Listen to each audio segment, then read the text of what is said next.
One of the ways that we build a more inclusive economy is by using good industrial strategy.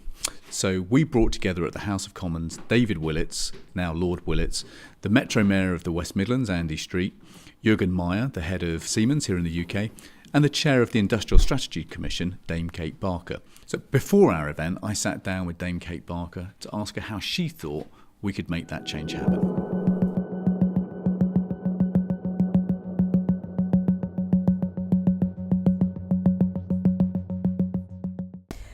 One of the things about industrial strategy, and it's pretty old material, is that people tend to focus on skills and say actually all we want to do is to push skills up. When you look at the UK today, that seems a bit odd. We've got more graduates than ever, we've had better schooling, particularly in London, over recent years. So although I think skills are important, and I welcome all the things in the white paper about maths and about T-levels, actually it isn't. It's about helping companies to work smarter. That's the thing that would make the difference. And here I thought the white paper was very good in some ways because it talks a lot about trying to sort of work with SMEs, and that's all very positive. But in other ways I thought it was less satisfactory because you look at the industrial sectors so far that they've chosen to work with, and they're all the very high-tech sectors. But where do people really work in this country? They work in hospitality, they work in retail, they work in health and social care. Now social care did get a mention, but those other big sectors didn't. And what we really need to think about is how do we help the businesses in those sectors to work smarter with people, because that's what will enable wages for people at the bottom of the pyramid to rise.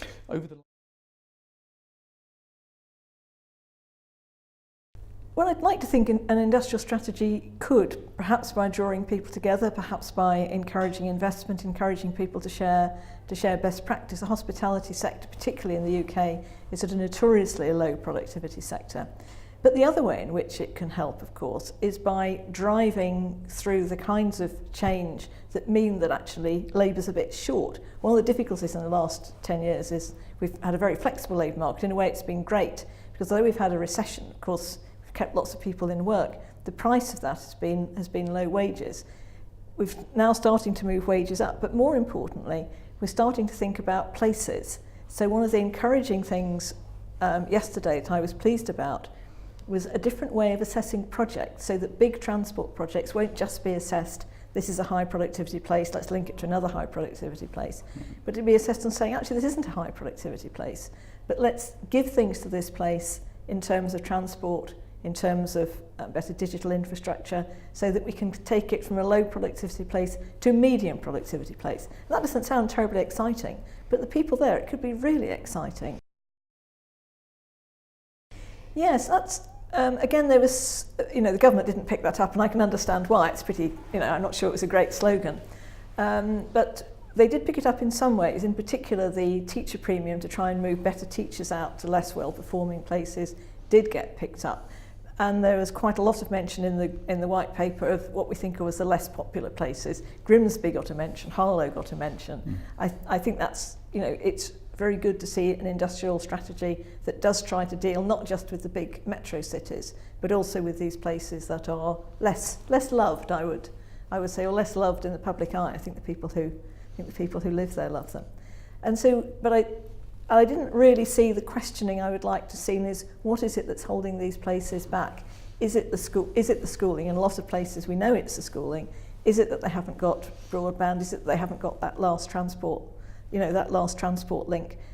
Is it that they've got terrible hospitals, so people try and move away? So, where's the sort of encouragement for a forensic look at how can we ensure everywhere has those basic things: healthcare, education, transport links, digital infrastructure? Yes, I think it does, and sometimes that gets confused with saying you want to have something that's based around sectors in places. And there are good examples of this. I come from Stoke-on-Trent myself, so I was delighted to see the rebirth of ceramics in a much more technical way in Stoke, given some prestige in the industrial strategy. But there are lots of other places that don't have a kind of obvious industry or industry history that they can go back to. And we can't just say, let's wipe them away. And particularly nowadays when many more people can work remotely, it's giving the places the education and health and the skills that make people want to move there from other places That's the important thing, so that you can then start to rebuild pride in a place and the cultural institutions that will get it back on the map. So part of the policy challenge is finding the intrinsic strengths of a particular place and giving it the infrastructure that can help those strengths.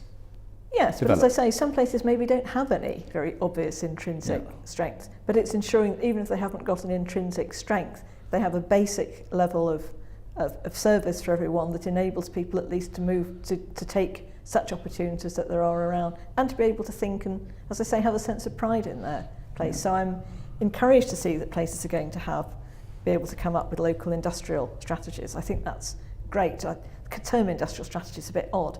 What I'd like to see it in a way is what would make this place better to live in and more productive, and somehow that still hasn't quite got through.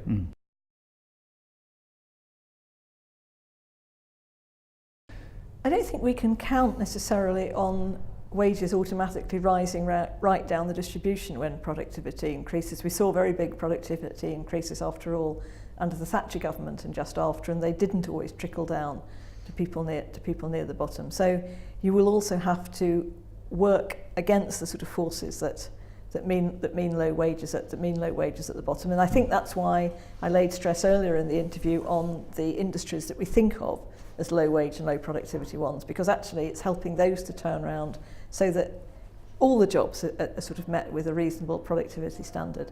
But I kind of compare ourselves, we think about continental countries. People down near the bottom seem to feel, not always, but seem to feel better valued and better paid. And some of that is because the overall level of productivity in the society is such that you can afford to pay people well at the bottom. If we haven't got a good level overall, we won't pay people well at the bottom as well. But we can't assume it will follow automatically. We may have to do things like moving the living wage up further, but we're not in a position, I think, today to sit and think about those more radical measures. Well, the government's clearly in deep problems at the moment with having a lot of money to spend, but actually in social care in particular you could argue the money is not terribly well spent. Of course it's spent by local government. Local government has been squeezed very much, so when they're setting contracts for social care, particularly for people who are doing visits to people in their own homes, they do it, it's all these contracts are struck on a low cost basis, and there's no incentive or discussion with the firms who provide it about innovation and technical innovation and how that could work so that the people, when they make the visits, can make longer, higher value visits, because during the day they can keep a better eye on these people without having to go and see them. I'm not arguing here I want these people to have no social contact, I do, but I'd like them to have more meaningful social contact and when they really need it, rather than people just blitzing in and out because that's the only way they know they're still okay. Yeah. Now, government published its industrial strategy yesterday. It incorporated a number of your ideas. Are there areas where you would have liked to have seen the government go a bit further in putting industrial strategy into place? I think one of the real questions is, we've had industrial strategies before. You must have been through one or two industrial strategies, and I certainly have, and they haven't kind of been like sort of inoculations, they just haven't taken. And one of the things that I don't think was discussed enough in the Green Paper or the White Paper was why they haven't taken. Now, one of the things that happens, of course, is you get a new government minister in or a change of government, and they have a bit of a tendency to automatically throw away some of what the previous government was doing or say, well, that isn't really working, often taking a judgment on it far too soon. One of the reasons that we suggested an independent body was that actually you would want a body that could actually say when a government minister threw away a policy, that was premature. Because today they can do it, nobody really is able to hold them to account. So having an independent body that can independently comment on policy and say, actually, that policy would have taken 5 years to work, saying after 3 years it's not working, just means you've wasted the money that's been put into it. I think so. There is an importance in an independent body. Now, of course, politicians should still take decisions.